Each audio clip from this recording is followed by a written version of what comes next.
After Menzies, another 15 Prime Ministers served Queen Elizabeth II, including our nation's 30th Prime Minister, Scott Morrison. He joins me now from the Shire alongside his wife, Jenny. Thank you both for your time on a sad day, but a day when we reflect. First to you, Scott Morrison, on a wonderful legacy of Her Majesty. How do you think that will be remembered?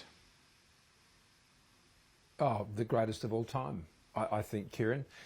Because if you consider the span of history over which she governed, there has been no more extraordinary time in world history that she has held such a position and been so loved in so many parts of the world, whether they were those that she ruled over or not.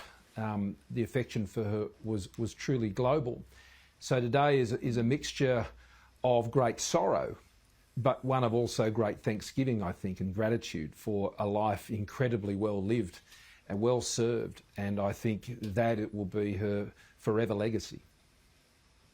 Jenny, I know you got to meet Her Majesty on a number of occasions alongside your husband. What was she like to meet in person? Can you give our viewers a sense of that? Yeah, she was the most delightful person. She was so warm and engaging. She was kind. She put you at ease, and she was funny. So she had a great wit about her, and just like an amazing role model. She was just an amazing person. You must have been nervous ahead of the first meeting.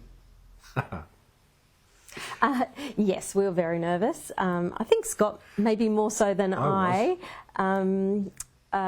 Yeah, no, it was pretty nerve-wracking to meet her, like someone you'd heard about, seen on your televisions and watched and admired for many, many years, and it was an incredible thing to be actually doing. The curtsy and the bow right.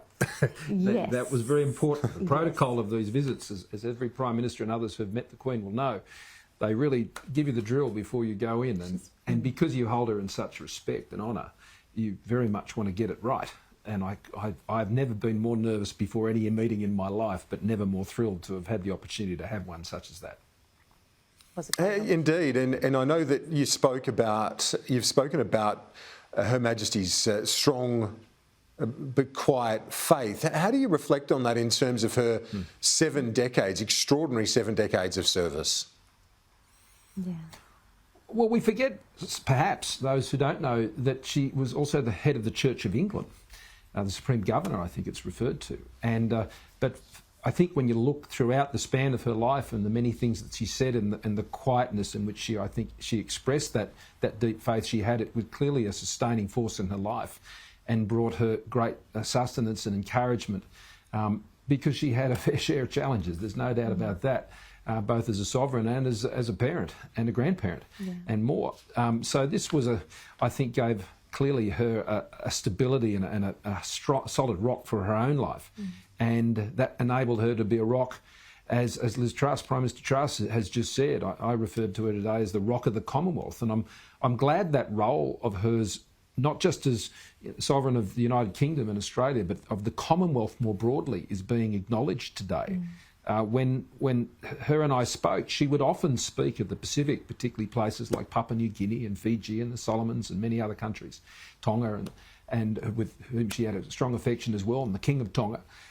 So she had a great passion for this big blue continent down here in the Pacific and our very big wide brown land, which she greatly admired, and particularly, as I've said many times today, rural and regional Australia. She had a great affinity with those who worked on the land in this country. She understood, I think, its challenges, and she saw the challenges that our farmers faced, whether it was drought or floods or the many other perils that they encountered. She was always very interested in that. Jenny Morrison, can you give us a sense that those of us who haven't, the vast bulk of us have never had an audience with the monarch, what is it like? How did Her Majesty try and make you feel at ease?